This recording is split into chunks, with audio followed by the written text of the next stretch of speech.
नमस्कार। सोचिए, क्या एक प्रोडक्ट बिजनेस शुरू करने के लिए लाखों रुपए या एक बड़ी फैक्ट्री की जरूरत हमेशा होती है? शायद नहीं। आज हम एक ऐसे ही तरीके के बारे में जानेंगे जिससे कोई भी 1000 रुपए से भी कम में अपने घर के एक छोटे से कमरे से ही अपना खुद का ब्रांड लॉन्च कर सकता है। तो चलिए इस आइडिया को और करीब से समझते हैं। तो सबसे पहले एक बहुत बड़ी गलतफहमी को दूर करना जरूरी है। एक ऐसी सोच जो ज्यादातर लोगों को अपना बिजनेस शुरू करने से ही रोक देती है। जी हाँ, बिल्कुल यही वो सोच है। जैसे ही हम फिनाइल या हैंड वॉश जैसे प्रोडक्ट्स के बारे में सोचते हैं तो दिमाग में क्या आता है? बड़ी बड़ी मशीनें, फैक्ट्रियां, है ना? और सच कहें तो ये ख्याल ही किसी भी नए बिजनेस शुरू करने वाले के हौसले को तोड़ने के लिए काफी होता है। लेकिन क्या हो अगर ये पूरी कहानी हो ही ना? अगर इसका एक दूसरा पहलू भी हो? और वो रास्ता है वाइट लेबलिंग। जी, यही वो सीक्रेट है जो बिना किसी फैक्ट्री के अपना प्रोडक्ट बाजार में उतारने की ताकत देता है। तो सवाल उठता है कि ये वाइट लेबलिंग आखिर है क्या? इसको ना जॉब वर्क भी कहते हैं। और इसका मतलब बहुत सीधा सा है। कोई भी किसी मैन्युफैक्चरर से, मतलब जो सामान बनाता है, उससे बल्क में यानी कि काफ़ी ज़्यादा मात्रा में बिना ब्रांड का प्रोडक्ट खरीदता है। फिर उस पे अपना खुद का लेबल लगाकर अपने ब्रांड के नाम से बेच देता है। मतलब प्रोडक्ट कोई और बना रहा है लेकिन ब्रांड आपका बन जाता है। अब जरा इन दोनों मॉडलों का फर्क देखिए। एक तरफ है ट्रेडिशनल मॉडल जिसमें फैक्ट्री चाहिए, मशीनें, लाइसेंस और हाँ, बहुत सारा पैसा।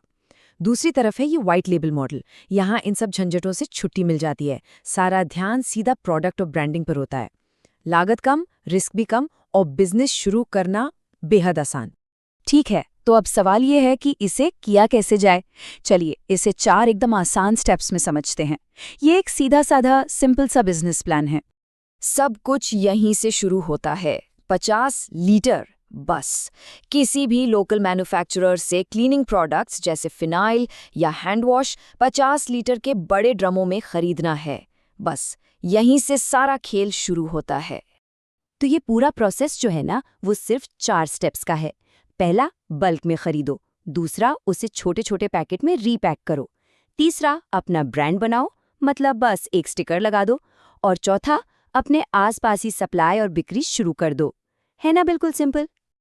अच्छा, रीपैकेजिंग वाले स्टेप को थोड़ा और समझ लेते हैं। 50 लीटर का ड्रम तो आ गया। अब बस 1 लीटर या 5 लीटर वाली खाली प्लास्टिक की बॉटल्स चाहिए। ये रिसाइकल्ड भी हो सकती हैं, तो और भी अच्छा। फिर उन पर चिपकाने के लिए एक सिंपल सा लेकिन प्रोफेशनल दिखने वाला स्टिकर बनवाना है। और बस प्रोडक्ट बिकने के लिए तैयार। प्रोडक्ट तो तैयार हो गया, लेकिन अब इसे बेचना किसे है? पहले कस्टमर्स कहाँ से मिलेंगे? चलिए देखते हैं। और ये एक बहुत ही ज़रूरी सवाल है। भाई, जब मार्केट में पहले से ही इतने बड़े बड़े ब्रांड्स हैं तो कोई एक नए अनजान ब्रांड से सामान क्यों खरीदेगा? इसका जवाब हमारे आसपास ही है। आइडियल कस्टमर्स हैं लोकल अस्पताल, जिम, रेस्टोरेंट और दूसरे छोटे मोटे बिजनेस। सोचिए, इन जगहों पर साफ सफाई के सामान की ज़रूरत रोज़ और वो भी ज़्यादा मात्रा में पड़ती है। और उन्हें अपनी तरफ खींचने का तरीका भी बड़ा सीधा है, क्योंकि सामान सीधे मैन्युफैक्चरर से खरीदा गया है और बाकी खर्चे भी कम हैं। तो बड़े ब्रांड्स के मुकाबले कम कीमत पर अच्छी क्वालिटी का प्रोडक्ट दिया जा सकता है। यही सबसे बड़ी ताकत है इस मॉडल की। अब आते हैं सबसे मजेदार हिस्से पर, यानी कि प्रॉफिट। इस सिंपल से दिखने वाले बिजनेस में आखिर मुनाफे की गुंजाइश कितनी है? ये सब कुछ शुरू हो सकता है सिर्फ 900 रुपए की इनिशियल इन्वेस्टमेंट से। जी हाँ, बिल्कुल सही सुना, 1000 रुपए से भी कम।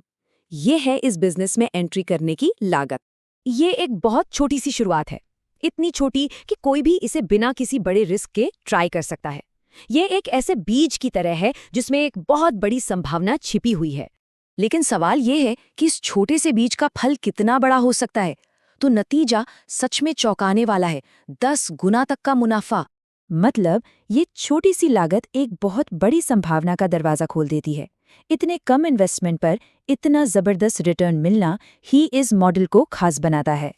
तो कुल मिलाकर बात बस इतनी सी है। ये एक पावरफुल बिजनेस मॉडल है जो हमेशा से हमारे आसपास ही था, बस शायद नजरों से छिपा हुआ था। इसे शुरू करने के लिए किसी बड़ी डिग्री या फैक्ट्री की जरूरत नहीं, बस थोड़ी सी जानकारी और हिम्मत चाहिए। तो ये सारी बातें हमें सोचने पर मजबूर करती हैं कि हमारे आसपास ऐसे और कितने मौके छिपे हुए हैं जो दिखने में तो बहुत साधारण लगते हैं, पर असल में उनकी क्षमता बहुत बड़ी है। अगला ऐसा कौन सा बड़ा आइडिया है जो बस खोजे जाने का इंतजार कर रहा है? सोचिएगा जरूर।